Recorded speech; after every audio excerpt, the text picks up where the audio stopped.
Hello everyone, I am Ragini Gupta and today is my third class on YouTube channel and my today topic is properties of X-ray। तो आज का मेरा topic है कि x ray की properties क्या क्या होती हैं। इसके पहले हमने 2 क्लासेस की है जिसमें हमने एक्सरे क्या होती है और हिस्ट्री ऑफ एक्सरे क्या है उसको हमने पढ़ाया है, और आज हम पढ़ेंगे कि एक्सरे की प्रॉपर्टीज़ क्या है। तो चलिए हम पढ़ते हैं। तो पहला पॉइंट हम देखेंगे कि क्या है, एक्सरे आर इलेक्ट्रोमैग्नेटिक वेव। हमारी एक्सरेज क्या होती है, इलेक्ट्रोमैग्नेटिक वेव होती है। ठीक है। सेकेंड लाइन क्या कह रही है, they have a very shorter wavelength 0.01 से लेकर 10 नैनोमीटर। तो हमारी जो रेज होती है उसकी क्या होती है, वेरी शॉर्टर वेवलेंथ होती है, और कितनी होती है, 0.01 से लेकर 10 नैनोमीटर होती है। तो हमारे यहाँ पे एक चीज़ मैं आपको और बता दूँ कि हमारी रेज़ की वेवलेंथ तो शॉर्ट होती है, छोटी होती है, बट इसकी पेनिट्रेटिंग पावर क्या होगी, हाई होगी। तो यहाँ पे हमारी रेज़ की वेवलेंथ शॉर्ट होगी बट पेनिट्रेटिंग पावर क्या होगी, हाई होगी। ठीक है।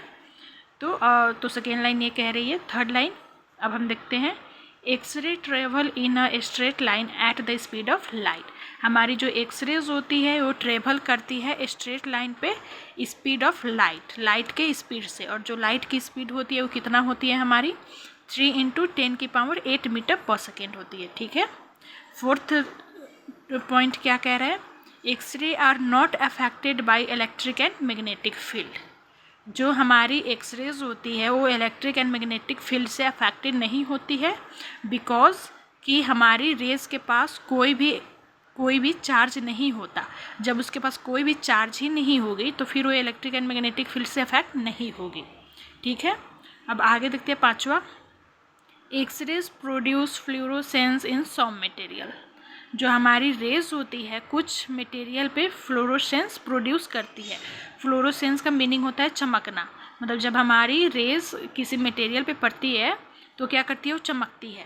तो एग्जाम्पल कौन कौन से मटेरियल पे वो चमक सकती है, जैसे कैल्शियम टंगस्टेट और जिंक कार्डियम सल्फाइड।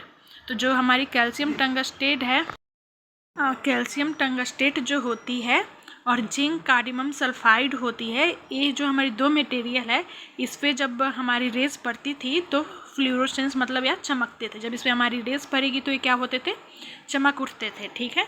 तो हमारे पहले यूज़ किया जाता था, पहले के एक्सरे टाइम में। ठीक है। अब देखते हैं आगे। अब 6 नंबर देखते हैं, X-ray affect photographic film and form a latent image. जब हमारी रेज फिल्म पे पड़ती है तो वो क्या करती है, क्रिएट करती है इनविजिबल इमेज को, जिसे हम लेटेंट इमेज करते हैं। फिर हम लेटेंट इमेज को डेवलपर में फिक्स करेंगे, तब जाके क्या होगी, हमारी विजिबल इमेज बनती है। ठीक है। उसके बाद 7 नंबर हम देखते हैं X-rays produce ionisation and excitation. जो हमारी रेज होती है प्रोड्यूस करती है आयोनाइजेशन एंड एक्सिटेशन को। तो जब अब कैसे करती है, और आयोनाइजेशन का एंड एक्सिटेशन का मीनिंग क्या है, जब रेज हमारी इलेक्ट्रॉन क्या करती है, जब इलेक्ट्रॉन को ऑर्बिट से बाहर निकाल देती है तो हमारी आयोनाइजेशन होती है। जब इलेक्ट्रॉन ऑर्बिट से बाहर नहीं निकल पाती है बट एनर्जी वो क्या करती है, रेज उसकी एनर्जी ले लेती है, तो उसे हम एक्सिटेशन कहते हैं। ठीक है। अब 8 number, raise produce chemical change. जो हमारी एक्स रेज होती है वो प्रोड्यूस करती है केमिकल चेंज। कुछ सब्सटेंस में वो केमिकल चेंज भी करती है, जैसे सिल्वर ब्रोमाइड जो हमारी होती है उस पर हमारी केमिकल चेंज होती है। तो ऐसे सब्सटेंस पे हमारी रेज केमिकल चेंज भी प्रोड्यूस करती है। ठीक है। फिर 9 नंबर हम देखेंगे, एक्सरे है biological effect on living organism. जो हमारी एक्सरेज होती है वो क्या करती है, बायोलॉजिकल इफेक्ट करती है लिविंग ऑर्गेनिज्म, जैसे सेल डेथ कर देगी, कैंसर कर देती है, स्किन बर्न कर देती है, ये हमारी एग्जाम्पल हो गई। ठीक है। तो एक्सरे ज़्यादा एक्सरे अगर हम लेते हैं तो हमारी बायोलॉजिकल इफेक्ट भी हो सकती है। ठीक है। अब हम 10 नंबर देखेंगे, X-rays undergo diffraction by crystal. जो हमारी रेज होती है वो क्या होती है, क्रिस्टल से डिफ्रैक्शन होती है। जब वो क्रिस्टल्स पे पड़ती है तो क्या करती है, रेज हमारी डिफ्रैक्शन करती है। ठीक है। अब हम 11 नंबर देखेंगे, एक्सरेज आर इनविजिबल। जो हमारी रेज होती है क्या होती है, इनविजिबल होती है, दिखती नहीं है, ठीक है। अब 12 नंबर हम देखते हैं, X-ray have no mass and no charge. जो हमारी एक्सरेज होती है उसके पास कोई मास और कोई चार्ज नहीं होता है, इसलिए कोई भी इलेक्ट्रिक एंड मैग्नेटिक फील्ड पे असर नहीं पड़ता, ठीक है। फिर X-ray can not be focused by a lens.